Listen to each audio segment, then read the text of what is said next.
Let me tell you a little bit about Dr. Rick Rigsby, who is our next speaker. He delivered one of the most passionate speeches ever heard. And if you want some truth in that matter, it's been viewed over 130 million times. You can go to rickrigsby.com and find that if you'd like. Audiences, when they hear Rick, say, they're never the same. The former award-winning journalist followed a television career with some graduate school and 2 decades as a college professor at one of another great land-grant university institution, Texas A&M. And he was the chaplain for the football Aggies. How about that? That'd be something, wouldn't it? Rick's a dynamic presentation.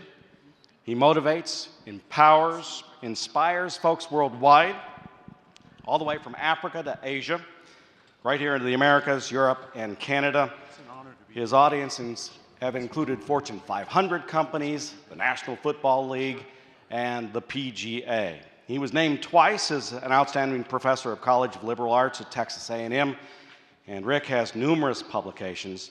His first non-academic book, Lessons from a Third Grade Dropout, is a USA Today and Wall Street Journal and Amazon bestseller. Please welcome Rick Rigsby. Thank you, Rick. Todd. Thanks so much. Appreciate it. Thank you very much. Good morning, everyone. Oh, come on. What is this, a Lutheran convention? Can you get a little better than that?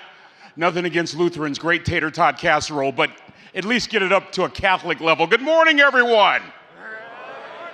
I can't tell you what an honor it is to be here. I guess I can tell you. I'm thrilled to be here. Let me tell you a story. 40 years ago, I started my career in television, and I started in Northern California in an area called the North State, north of Sacramento, in Chico, California. And I was assigned to cover agriculture in Butte County, Tehama County, Colusa County. Now, I grew up in San Francisco. I'd seen a cow twice and had no idea what I was doing. It was the greatest education I ever learned. Those 10 years in agriculture so shaped me that years later, when I was a college professor, talking about communication courses, talking about presidential rhetoric, talking about the way in which television attempts to construct reality, I would begin every single university class talking about the history of the United States of America that was largely rural and agrarian. You folks are the caretakers of this great country. You are the purveyors of the values that have been passed on from generations before you. And may I say this to you, I am very honored to be here and to speak on behalf of the Van Trump Report. I really am honored to be here, and thank you very much for what y'all do as you feed the world, as you literally feed the world. With that said, I'm only going to talk for about 4 hours, and I should be done about 2 o'clock. I come from a predominantly black family. I don't know if you can tell that or not. And I'm an ordained minister. I'm a pastor.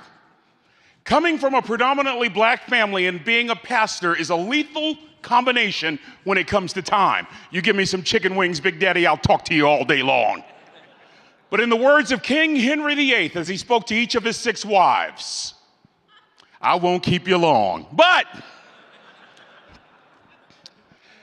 can you folks see me back there in the cheap seats in the Baptist section back there? Can y'all see me okay? Not enough room for Big Daddy on this stage. Let me talk to you about what's missing in American culture. The wisdom of our parents. The wisdom of our grandparents.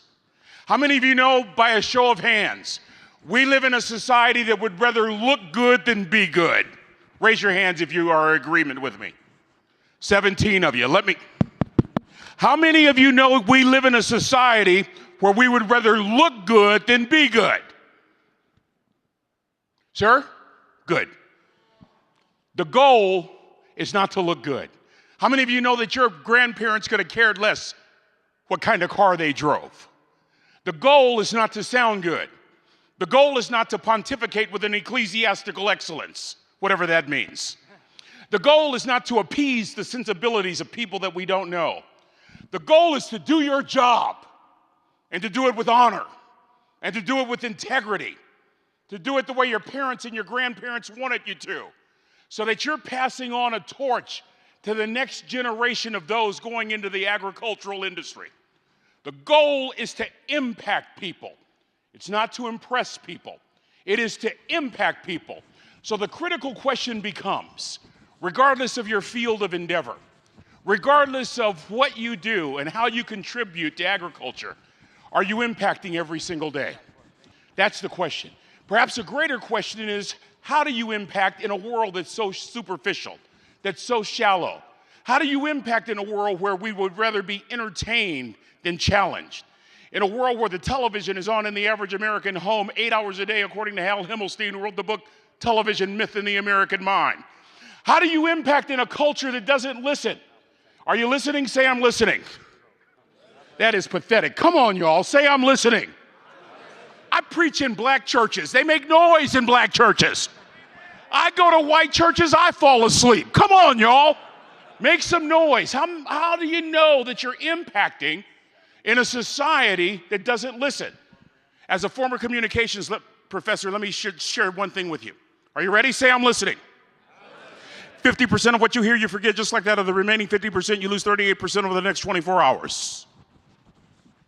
Most of what you share with your customers, with your suppliers, with people you communicate with, they don't catch most of it.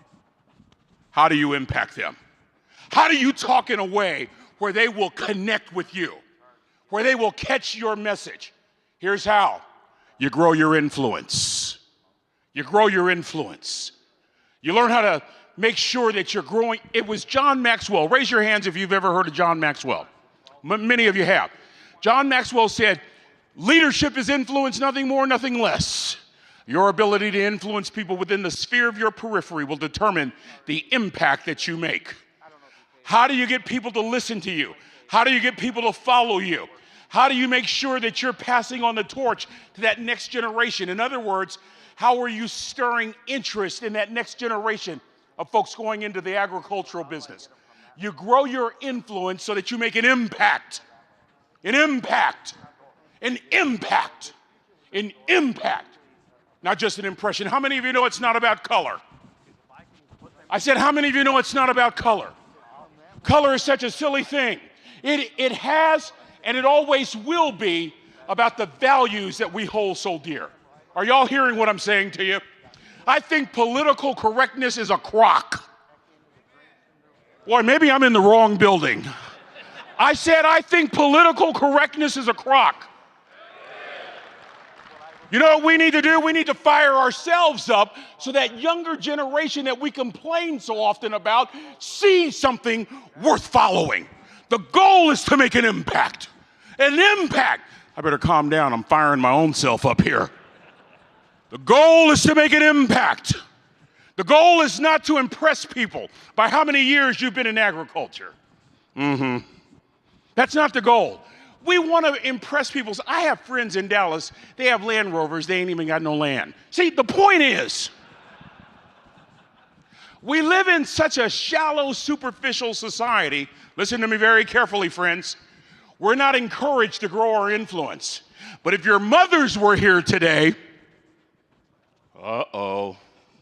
if your mama was here today, you would be worrying less about the bottom line and more about holding on to those family values. Can I talk to you all for just a few minutes? I'm going to anyway, but I'm waiting for some kind of response. Well, I'm having to work you all this morning. Bunch of Lutherans. Can I talk to you for just a few minutes? How do you make an impact? That's the critical question, particularly in a society like the one we live in, where we text message more hours than we sleep. Friends, I was driving to the airport yesterday in the middle of rush hour in Dallas. I must have counted 5 motorists text messaging while they were driving. We live in a society where we don't listen. We live in a society where we want to impress people with our acreage, with our clothing, with our appliances. We live in a society where we're easily distracted. Robin Sharma said the average knowledge-based person in America is distracted a minimum of 2 hours every single day, interrupted every 11 minutes, then takes 30 minutes to return back to a deep level of thinking. I know that for a fact because he just described me. How about you? I was writing a chapter in a book last week, 2 weeks ago, and boy, I worked hard for about 30 minutes. Then I had this insatiable desire to check my email. Then I went to overstock.com. Then I went to NFL Fanatics, that website for NFL apparel. Then it was time for lunch. Robin Sharma says the average knowledge-based person in America, distracted 2 hours every day, interrupted once every 11 minutes, and it takes 30 minutes to return back to an alpha level of thinking. What are you saying to us, Rick? Listen to me. Everybody say, I'm listening. We're living in a society that is more shallow than any other time in American history. Half of you are not even listening to me right now. The critical question becomes, how do you impact in a culture like that? Answer, you grow your influence. How do you grow your influence to the point that you make an impact? Well, let me tell you how I'm growing mine every day. My teacher was the wisest man I ever met in my life. A third grade dropout. Does that sound rather oxymoronic to you? Like jumbo shrimp? I'll wait. Like Fun Run? Like Microsoft Works? Like Hot Ice? I'll wait. Like Almost Pregnant?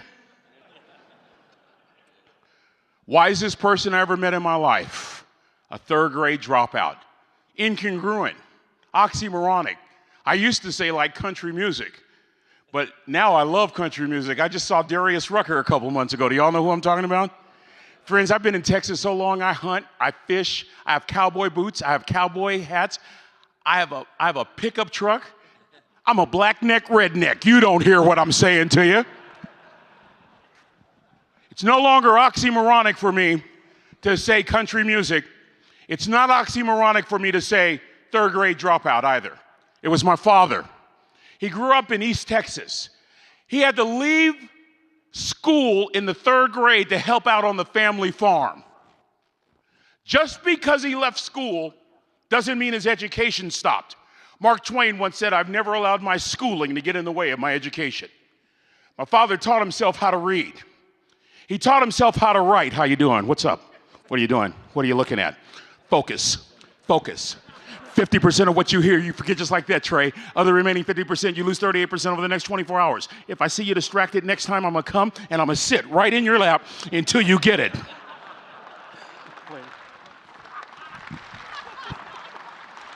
How you doing, buddy? I'm fired up. Thanks for playing with me, Trey. I love seeing people who are distracted. I look for people who are not interested. How are you, sir? Good to see you. How are y'all Baptists back here in the cheap seats? How's it going? I dare any of you to take a nap. I'm going to come right up to you. I'm scared of you, sir. You just look scary. But anyway, let me get back up here. He left school in the third grade. Just because he left school, his education did not stop, right? Here's the great quote by Mark Twain. I've never allowed my schooling to get in the way of my education. My father taught himself how to read by reading the local newspaper. He taught himself how to write by writing home during World War II. He goes into a desegregated army. How many of you know it doesn't matter what color you are when you're in a foxhole? He gets a taste of freedom. As America is breathing the last gasp of the Civil War, this man gets a taste of freedom. He comes back to Texas and he decides that he's going to stand for his country. Not as a brown man, not as a white man, not as a black man, but as a man. Friends, I go all over this country challenging people to move beyond their color. I go all over this country challenging people, don't hide behind your color, but be your best. That's what made America great. I said that's what made America great. People who dared stand for something. That was my father. Let me interrupt my own speech and tell you something. It's 1972. I'm 16 years old. I have a job at Jack in the Box restaurant. I got an afro so big I can't get in a Volkswagen. Let me tell you about this.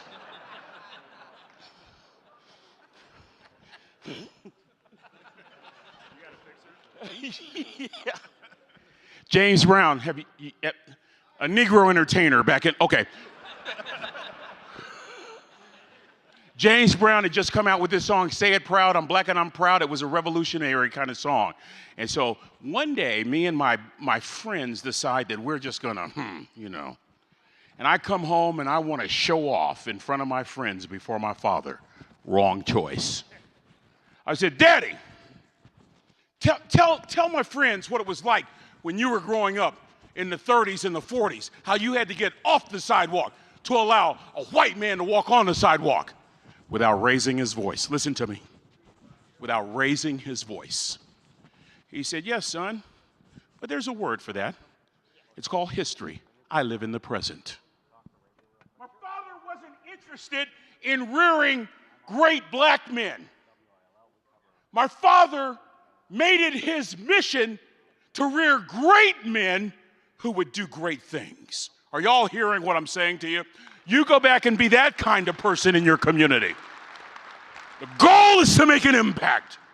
It's to make an impact, not just an impression, but an impact. So after World War II, he announces to his family the unthinkable, that he's moving to a foreign country, San Francisco, California. Any Californians here? What's up, y'all? Hey, buddy. How about over here? Don't be ashamed. Within the first week of my father being in San Francisco, he falls in love with a forklift driver. My mother was a bad mama jamma, let me tell you right now. From Oklahoma, drove a forklift during World War II. For those of you younger folks that may not know, during World War times, women would hold jobs traditionally held by men. My mother drove a forklift at an arsenal that supplied weaponry to support World War II. They fall in love and get married. I'm the oldest of the lot. My dad gets a job as a cook. A cook! At the height of his career, he's making $500 a month. By the way, one of the first lessons my father taught me. Son, it's not how much a person makes that makes them wealthy. It's how much they save, because based on how much they save, well, that determines their leveraging power. Did I mention he was a third grade dropout? You see, back in that generation, if our folks didn't catch it, trap it, shoot it, pickle it, preserve it, cure it, smoke it, they learned how to do without it. How many of you know what I'm talking about? There's some wisdom there. There's some wisdom there that has eluded us in 2017. Right? And so, my father's making $500 a month as a cook. But he gets a job at a school that trains merchant seamen. It's a maritime academy. These folks work for port authorities. These folks are ocean liner captains. These folks run tugboats. They're at sea at long periods of time. In order for these midshipmen to graduate, they have to go to sea 3 months every year, the worst weather months on the nautical calendar. My father said there were times when that ship would lisp at such an angle. It would list at such an angle. He'd have to tie a rope parallel to his bunk bed. There was no ballast, no balancing system. They had to create the worst case scenario for these midshipmen. What are you saying to us, Rick? In a 30-year career, my father's a cook. He's on the support staff. He has to sail. In a 30-year career, this third grade dropout sails the world 10 times over, learns 5 foreign languages. I want you to listen to how he taught us how to grow our influence. Even my baby brother Bobby, who was so spoiled, got it. Today, my baby brother Bobby, the Honorable Robert Ray Rigsby, Superior Court Judge, District of Columbia. Mom and Dad couldn't afford to send him to law school. So in high school, he joins the ROTC. After law school, the JAG Corps, parachutes into the Persian Gulf, goes after mobsters as a federal prosecutor, eventually becomes a judge. By the way, maintaining his military affiliation with the United States Army all the way through, he's also retired Colonel Robert Ray Rigsby, United States Air Force. Here's my favorite thing about my brother. About 8 years ago, he was the first sitting judge in Washington, D.C. to accept deployment to Afghanistan. What are you saying to us, Rick? You don't even realize the power you have inside of you. Go back to your community. Don't just grow, impact. Go back to your community. Don't just sell. Don't just work on transportation, Tom. My friend Tom from Sarasota. Impact. Impact. Impact. Every single day. This is what you want to be thinking. There's a whole generation coming up behind you. There are people all around you looking for reasons to be mediocre. You show them something different. I learned that from a third grade dropout daddy. Can I give you just a couple of lessons? Thank you, table one. Can I give you just a couple of lessons? Yes. Thank you.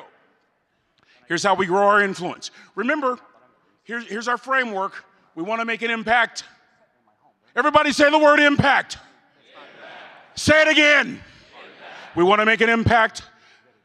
How do we make an impact? We grow our influence. Listen to these words. Son, yes, Daddy? You really want to make an impact? Yes, Daddy. Remember this. If you want to grow your influence, don't ever forget this. In fact, I want you folks to write these few things down. You have a pencil? You have a piece of paper? Rick, why do you want us to write them down? Why do you want us to write these down? Because 50% of what you hear, you forget, just like that. Of the remaining 50%, you lose 38% over the next 24 hours. Isn't it true, friends? I said, isn't it true? How many people married here? You don't retain 50% of what she says, trust me.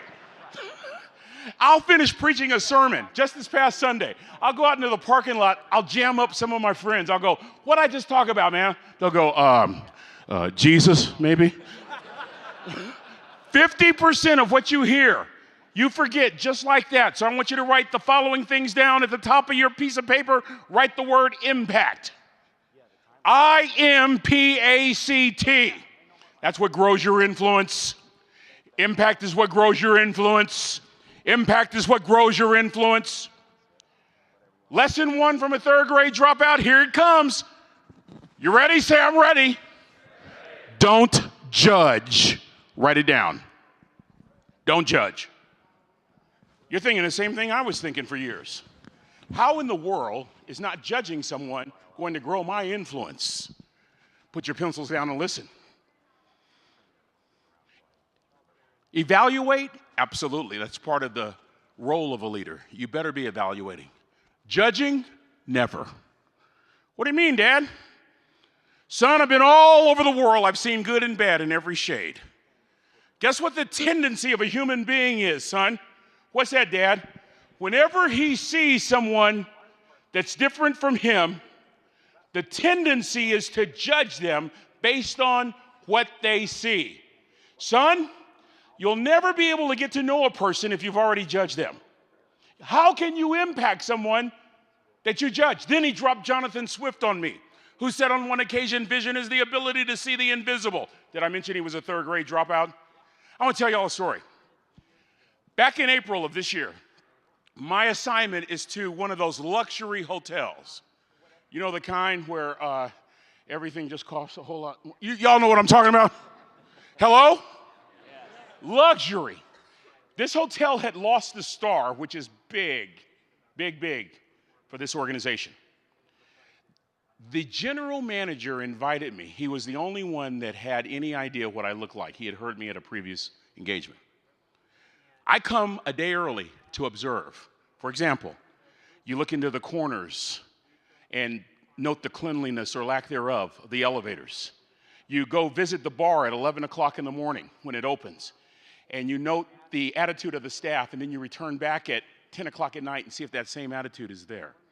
You purposely put things down in your room like a dime or something and see if it's picked up. You walk into the bathroom, or you wait for an employee to go into the bathroom, and you've planted a piece of paper on the floor, and you wait for that employee to leave. Are you all understanding what I'm saying? You just A lot of things you're noticing. I drive a nice car. When I rent a car, especially back home in San Francisco where this hotel was, I like to rent the similar car that I drive. So I show up on Sunday. No one knows who I am except the manager. And I show up in this nice car, dressed like this. You are not going to believe the first words out of the valet's mouth. Good afternoon, sir. Who are you here to pick up?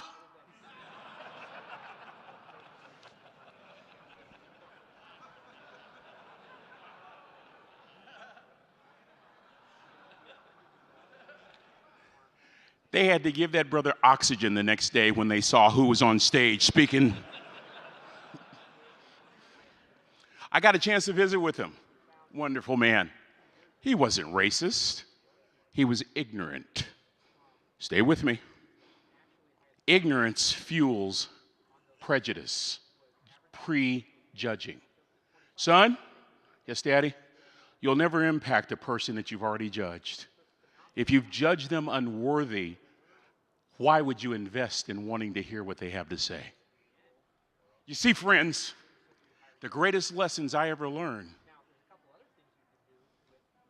those lessons came from a third grade dropout that we would judge as not being worthy of listening to. Yet, the top businesses in the world are taking his wisdom. In fact, if he was alive today, he would say, "You got to be kidding me. Son, it's just basic common sense." How many of you know that common sense has evaporated over the last 50 years? Lesson number 1. Say it out loud. Oh, come on. I'm working hard up here. Lesson number 1. Evaluate, yes, but don't ever judge. Lesson number 2, write this down. An hour early. Go ahead, Anderson Cooper, write it down. Do you get told that all the time? You look just like Anderson. Man, you look just like him, brother. I mean, you look just like him. The white skin, the white hair.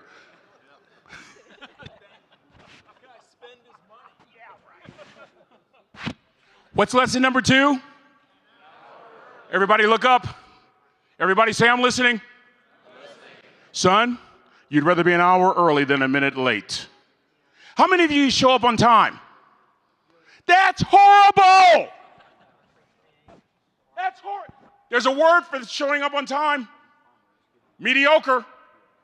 There's another word. Late. Where are my veterans? Raise your hands, veterans. First of all, God bless y'all, men and women. In the services, when you showed up on time, you were. So, it's 1996. I'm on the staff for the football team at A&M. We have I know there are a lot of Nebraska folks here. They have jammed me up back there talking about how many games they beat us, and God bless y'all. Lincoln's a great place. Nebraska's a great program. Anyway, 1996, first game of the year. It's against BYU. We're up there, we're playing Mountain Time, so I think the game starts at 11. We have to be at the stadium at 9. So Coach Slocum, R.C. Slocum says, "Hey, everybody on the bus from the hotel to the stadium, 8:30 sharp." We all knew what that meant. That means you better be on the bus at 8 o'clock, 8:10 at the latest. Guess what? 2 freshmen come down. One, Chris Cole, played in the NFL. 2 freshmen come down and found the bus is gone. In the place of the buses, a graduate assistant. The GA's job, take these 2 freshmen to the airport, fly them back to College Station, Texas, so that they could explain to their parents why they missed their first college football game. You'd rather be an hour early than a minute late. When you're on time, that's customer service. In my opinion, customer service is mediocrity. You want customer excellence. You want every fiber of your being, listen to me, to reflect excellence. Excellence in your life ought to be dominant, prominent, preeminent, zenith, number 1, top drawer, top shelf, central core in your life. And it starts with being early. I want to ask you a question by a show of hands. How many of you grew up in homes where the clocks were always set ahead? That's what I'm talking about. That's it right there. Son, you'd rather be an hour early than a minute late. My father had the breakfast and lunch shift at California Maritime Academy. He had to be at work at 5 o'clock in the morning. We were 15 minutes away from the academy. My mother said for 30 years he left at 3:45 in the morning. She asked him once, Daddy, why do you leave so early? Listen to his response. One of these days, listen to this, Kevin. One of these days, one of my children will catch me in the act of excellence. Two thoughts. First one, Aristotle, you are what you repeatedly do. Therefore, excellence ought to be a habit, not an act. Stay with me. Did you hear what I just said? You are what you repeat. How you do anything is how you do everything. If you're recording, I don't want you to record this. Turn off your phone if you're recording. We had a wide receiver, went out with a girl, stole her credit card. When I picked him up from the holding cell, took him back, he's eventually reinstated on the team. On this particular day, during practice, wide receivers running 10-yard routes. I noticed this kid's running 9, running 8, throwing the whole offense off. What's your point, Rick? How you do anything is how you do everything. Are y'all hearing what I'm saying to you? My youngest son, 17 years old, a couple of months ago I said, son, I want you to go up to your bathroom and I want you to scrub your toilet and I want you to scrub your toilet with excellence. You ain't gonna believe what this boy said. He said, how much do I get paid? My response, you get another day to live on God's green earth. That's your paycheck. Then he said something that really fired me up. Well, Daddy, the maid comes on Friday. So I didn't ask you when the maid comes. I had to break it down to him. If I don't teach you how to clean a toilet with excellence, I'm going to have to apologize one day to Kevin Van Trump for delivering him a boy and not a man. How you do anything is how you do. That's weak. How you do anything is how you do everything. I've given this speech thousands of times, from Africa to Asia, all the way to Kansas City. I'm up early this morning prepping for this speech. Because how you do anything is how you do everything. What did Aristotle say? You are what you repeatedly do. Therefore, excellence ought to be a habit, not an act. Second thought. Watch this. Harvard Business Review, September 2004. The article is titled Deep Smarts. Look it up for yourself. Source citation, Harvard Business Review, September 2004. The article is titled Deep Smarts. Here's the thesis. Lecturing, what our university systems are based upon, is the worst kind of teaching method. That if you want to get the intended message across, model the behavior. Look up. What are you modeling? What are you modeling? You're modeling one of two things, excellence or mediocrity. Which is it? Friends, you're purveyors of the land. You're the stewards of the land. You must model excellence. There is no choice. I learned that from a third grade dropout daddy, all starting with showing up early. Lesson number 3, be kind. Write it down. Be kind. Son, kind deeds are never lost. Be kind to people. Just be kind. How many of you know that we don't practice manners anymore?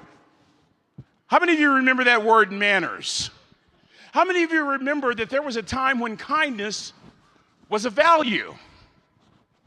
Now, kindness is a commodity that we barter to get what we think we might need. Just be kind, son.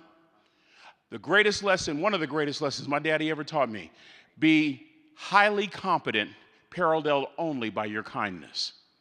I get to do a lot of chapel services for NFL football teams. And you see some amazing things when you go to those facilities. You see guys, your size, sir, that can bench press 250 pounds 25 times. Blows my mind.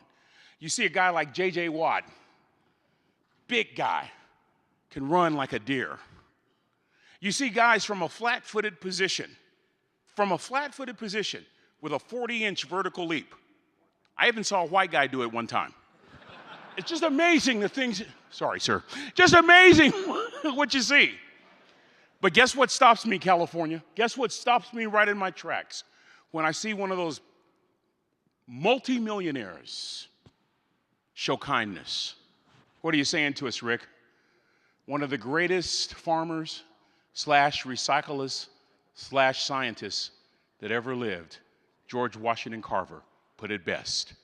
When common people do common things in uncommon ways. They command the attention of the world. Does that sound like your grandmother? I said, does that sound like your grandmother? When common people do common things in uncommon ways, the world stops. What are you saying, Rick? When you go into a restroom and you see a paper towel on the floor, pick it up. They have soap. Pick it up. When you're at Kroger or Piggly Wiggly or Safeway or wherever you shop, Lion, and you've got 36 containers of yogurt, don't get in the line that says 8 items or less. When you're driving on the freeway and somebody wants to get in, don't ignore them. Friend, model something that would make your mother proud. Be kind. Next one. Ready? Be a servant. Be a servant. This one changed my life. This one literally changed my life. I came out of television where, it's all about you and your fan club and your clothes. It's all about, oh, look at him. Oh, walk through, you're fine. Hey, girl, what's up? I know I'm reporting the news, but brother, I know you want to be just like me. Never made an impact. Had a John Deere tractor. Loved it. But never made an impact. Had Italian suits. Oh.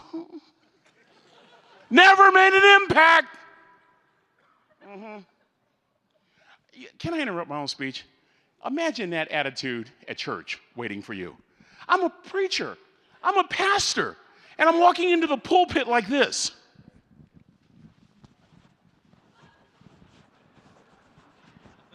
All of a sudden, the donkey that Jesus is riding on has his own entourage. That's a problem with Christianity today, by the way. Do I have a witness out there? Yeah, we're simply the donkey that Jesus rides in on. Period. Enough said. Son? Yes? Who's calling? That better be Jesus on your phone right now. You're in a public meeting with your ringer on. I was listening to the guy talk about technology right before me. Come on, man. What are you laughing at? I've already caught you one time, buddy. Watch this. Everybody say I'm listening. That's much better, folks. Y'all are doing much better. By the way, I want you to go to your churches this weekend and make a little noise. The pastor go, good God, what's happened? My messages are getting much better. I have no idea where I am. I just have to stop and pause. So, came out of that TV industry, and I really needed a refrain from the lesson that I learned about being a servant. Everybody listen to me very carefully. Ego is the anesthesia that deadens the pain of stupidity. I'm going to say it again because you might be thinking about a relative and you want to include that in the Christmas card, right? Can I say it one more time? I said, can I say it one more time? Yeah. Ego is the anesthesia. Hold on. It's picture time. Hold on. I'll get close, ma'am. Go ahead.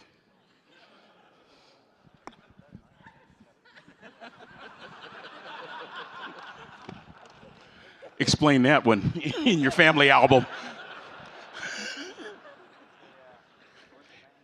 This guy's looking at me like, would you just finish? Right there is like, would you just get done?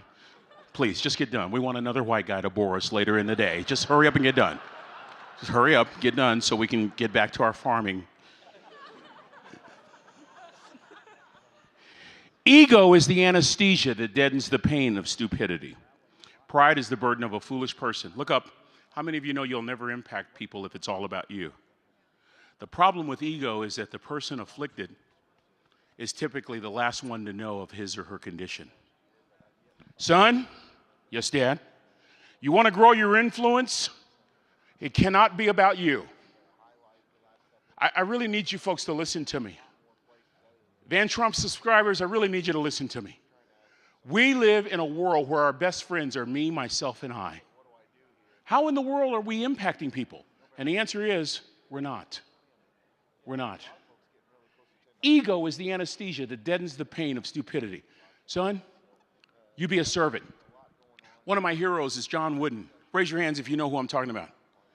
He coached basketball at UCLA. That's the way he paid his bills. But his calling was to impact people.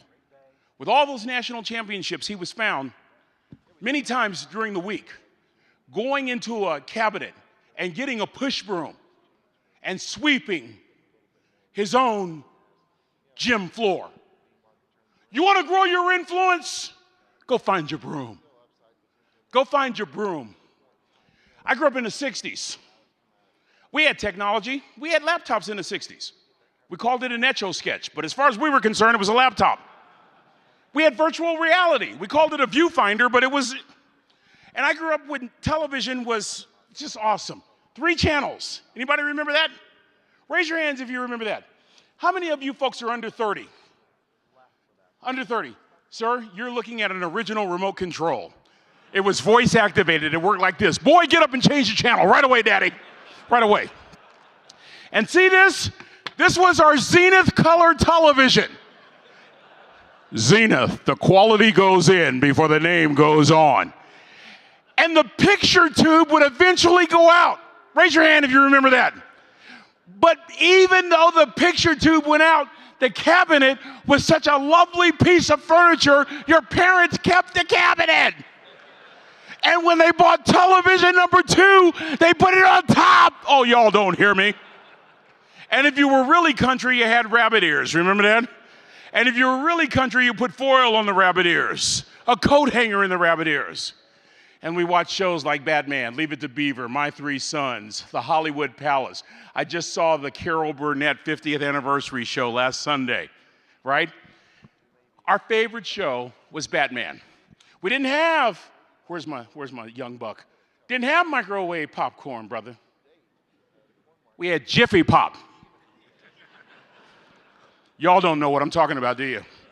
Just as much fun to make as it is to eat. That's a lie from the pit of hell. Mama bought the off-brand Jiffy Pup. 45 minutes of doing this, it explodes. The kernels are blacker than James Brown. But it doesn't matter, because we're getting ready to watch Batman. It would seem right at that moment, I would hear the voice of my mom or my dad, usually my mother. Ricky, put on your shoes. I need you to do something. Oh, God. I said that to myself. I grew up in the 50s and 60s. I grew up during a time when Mama and Daddy said, if they said jump, we said, how high? I grew up in a home where you didn't talk back to your mom and dad. I grew up in a home where you didn't talk back to your parents. A timeout.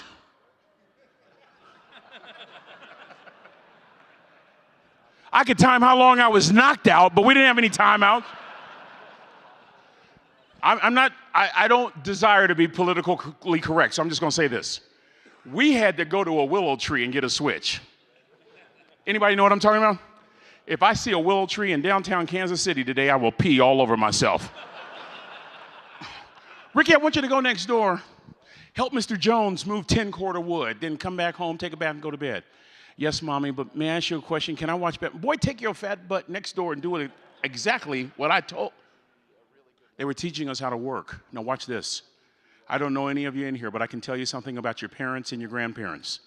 Many of your parents and grandparents were busy, right? I can't hear you. Many of them were bivocational, farmers and another job, right? As busy as your parents and grandparents were, they always made time to help somebody in need. Look up. Look up. We have lost that in one 50-year period. Let me tell you why. The obvious answer, mediated materials, things that compete for our attention. The not so obvious answer is that we don't understand what our grandparents understood, and that is the principle of capacity. We think in a shallow, superficial society, capacity is based on how much we have. Your grandparents understood that capacity is inextricably connected to priorities. You want to grow your capacity, change your priorities.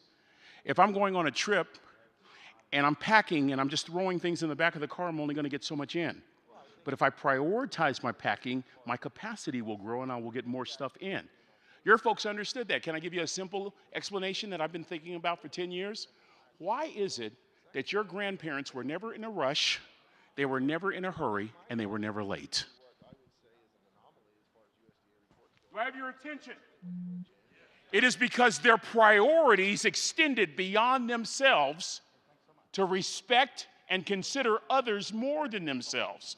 Those priorities expanded their capacity to consider others more. Are y'all with me? Yes. I can't hear you. I said, are y'all with me? Yes. Our parents taught us how to work. We get a little education, a little status, a new office, a second set of keys, some more responsibilities, some nicer clothing, a better neighborhood, a new zip code. And we no longer feel this insatiable desire to be a servant. Look up. Nothing will grow your influence like serving other people. Let me give you one last one.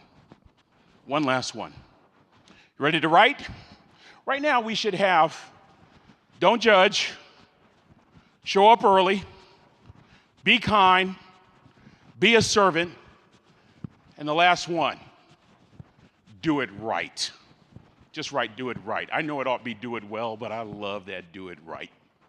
Do it right.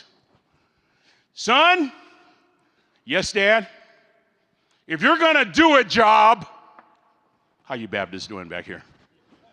Son, can you still see me, Mr. Cameraman? I know I'm challenging you, baby. I know there's not a lot of light on Big Daddy right now. Son, if you're going to do a job, let me hear you. Let me hear you. I know it ought to be do it well. Hi, latecomers. How are you? Next time, get here early. You'll get some seats. I'm just playing with you. I'm just joking. Michelle, this is what he would say. If you're going to do a job, do it right. Don't be first. Do it right.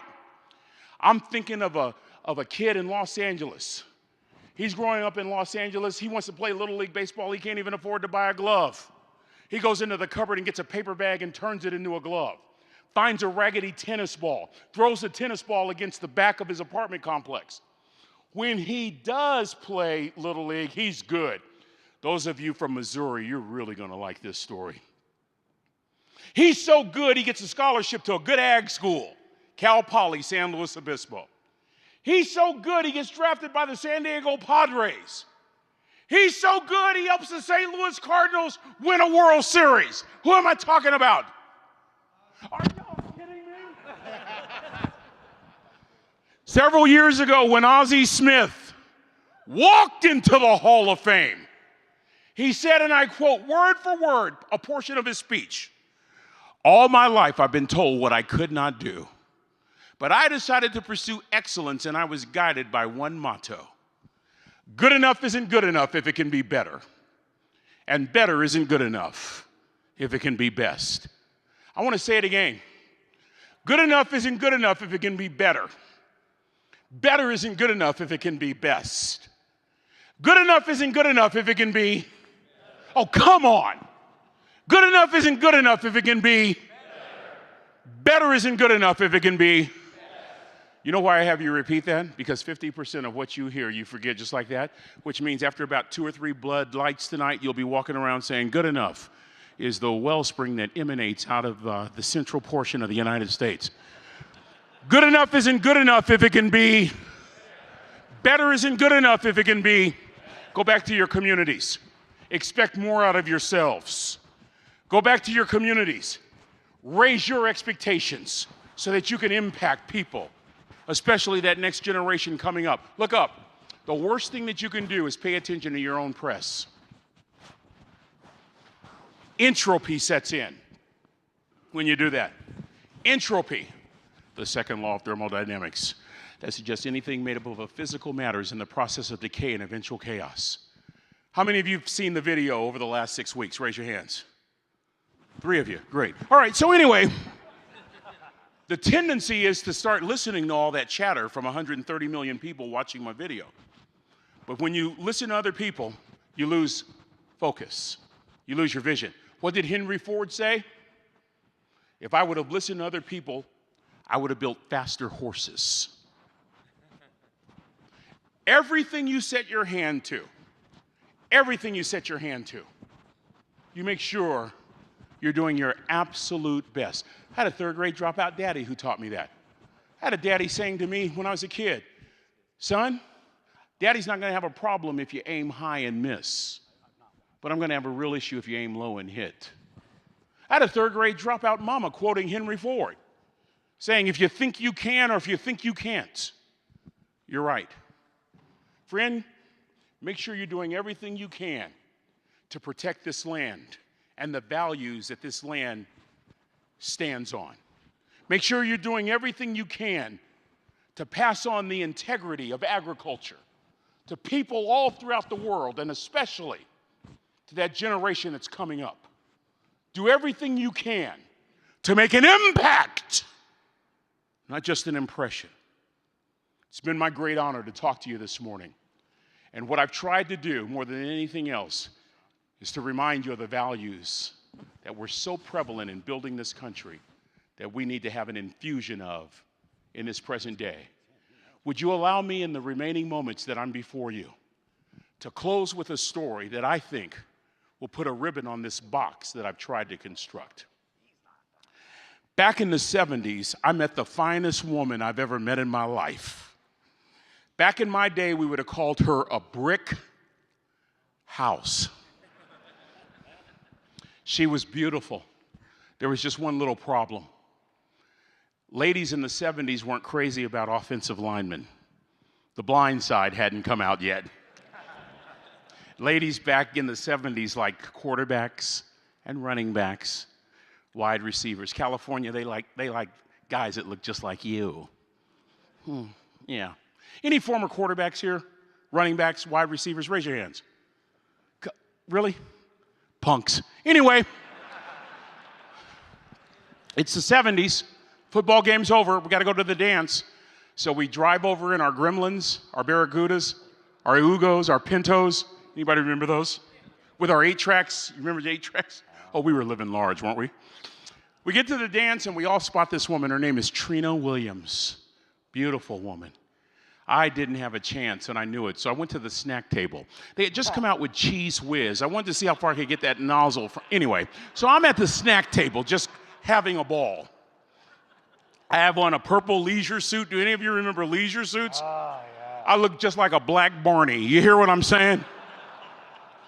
After about an hour with the Cheese Whiz, I decide I'm going to go out and dance, and I go right to Trina because all of my buddies are going, this is the finest woman we have ever seen.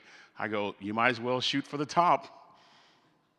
If you think you can or if you think you can't. Thank you, table 2. So watch this. Go out, true story. I started dancing with her. I said, my name is Ricky Rigsby. She says, my name is Trina Williams. I said, may I dance with you? She said, sure. In the middle of the dance, I got carried away and asked her for her phone number. Trina Williams was the first woman. She was actually the only woman in college who gave me her actual, real telephone number. I actually was looking for Shaniqua Jenkins one night when on the other line I heard, Pizza Hut, can I help you? So this is not Shaniqua. Well, while I got you on the phone, can I get a double meat combination? The next day in the dorm, my buddies in shock that Ricky got the number. As a matter of fact, I gave a commencement speech at my alma mater a couple of months ago, and 6 of my buddies were there, and they're still in shock 40-some years later. They're in shock. So I'm calling her in my dorm, my buddy's sitting around me, on a landline phone with a rotary dial. I know I've lost you, Big Daddy. The first words that came out of my mouth, all my buddies start cracking up. I said, Trina, would you go to Baskin and Robbins ice cream parlor and have an ice cream cone? They're dying laughing. She said, yes. So we walked the 6 miles there. My car was broke. We walked the 6 miles back. I made her laugh. We go on a second date, a third date, a fourth date. We start going together. My buddies are in shock. They need Valium. They're in shock. I take her home to visit my parents. My father, my hero. He takes a look at Trina, looks at me, whispers in my ear, "Is she psycho?"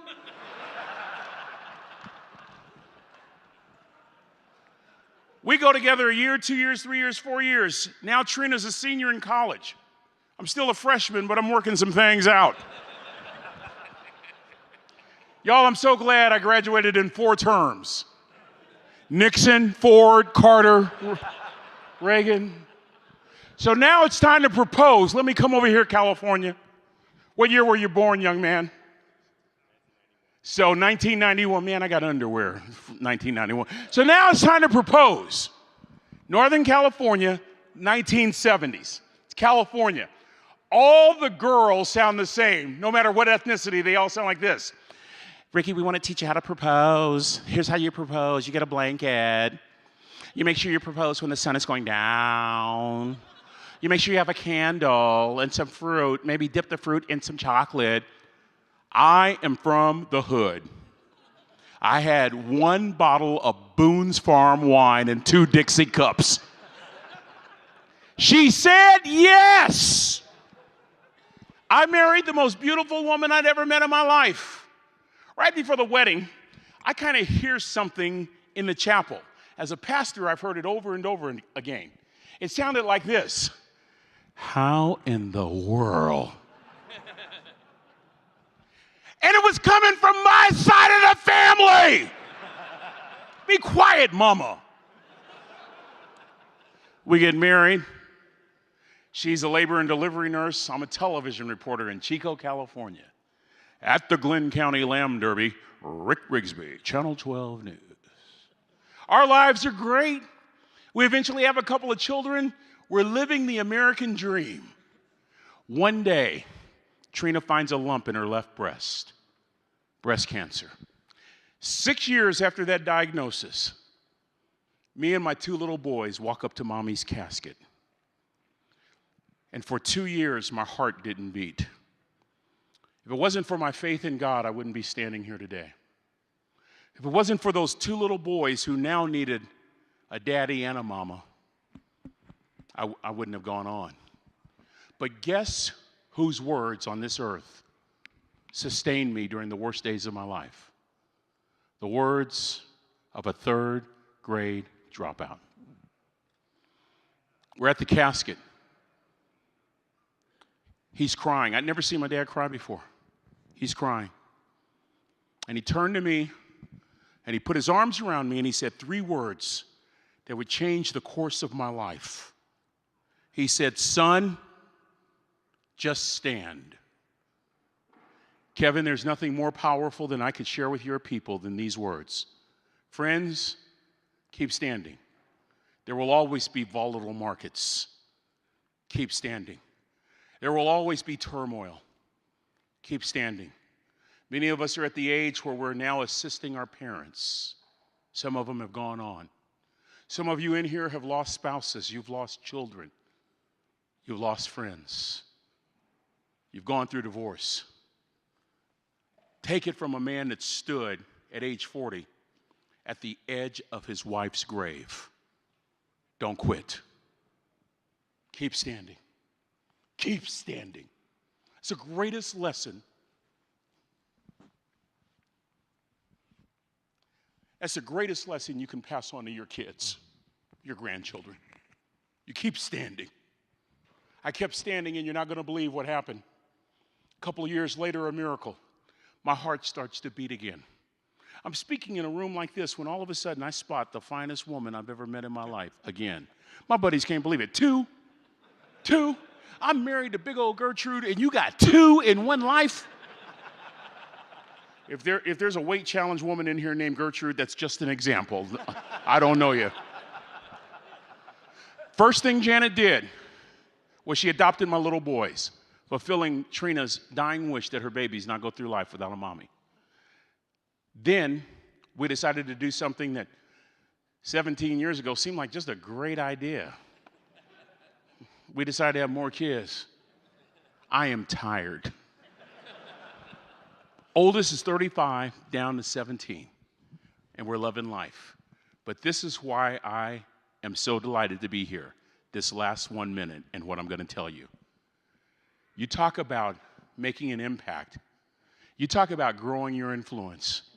What if I were to tell you that my two greatest influence in life, the two people that taught me how to live life the greatest, a third-grade dropout and a dying wife? Listen to this. 2 days before Trina died, no hair because of chemotherapy. Her tummy pooched out because of a liver no longer working. How many of you have been in the presence of someone dying of cancer? Raise your hands. You know what I'm talking about. That smell you'll never forget. She weighed about 80 pounds. She's seated on the couch in the family room. I'm in the kitchen so that I can keep an eye on her. She's surrounded by pillows to ease the pain. Out of my peripheral vision, I see our then youngest son, Andrew, walk down the stairs with a shirt, and he heads toward Mommy. And this is what I hear Trina say 2 days before she died. Mom, Andrew, Mama is not always going to be able to help you fold the shirt. She was saying goodbye.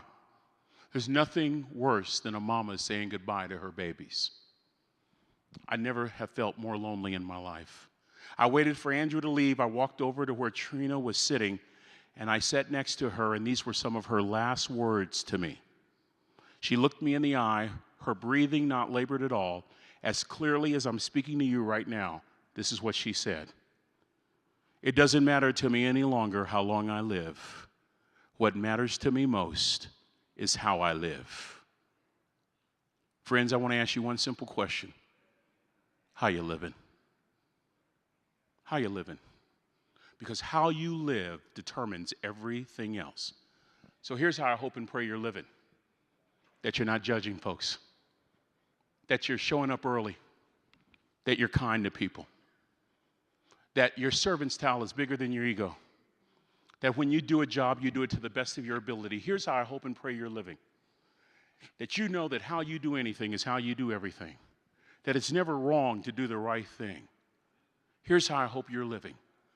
That your influence is so massive, it has changed your priorities and created a capacity to do great things so that you can help other people be great. And when you live like that, friend, not only do you make an impact, but you are passing something of massive worth to this next generation coming up right behind you. I hope, I pray that 2018 would be your greatest year ever, not just professionally, but personally as well. God bless y'all. Merry Christmas. Thank you all so much for having me be with you today. Thank you all very much. Thank you.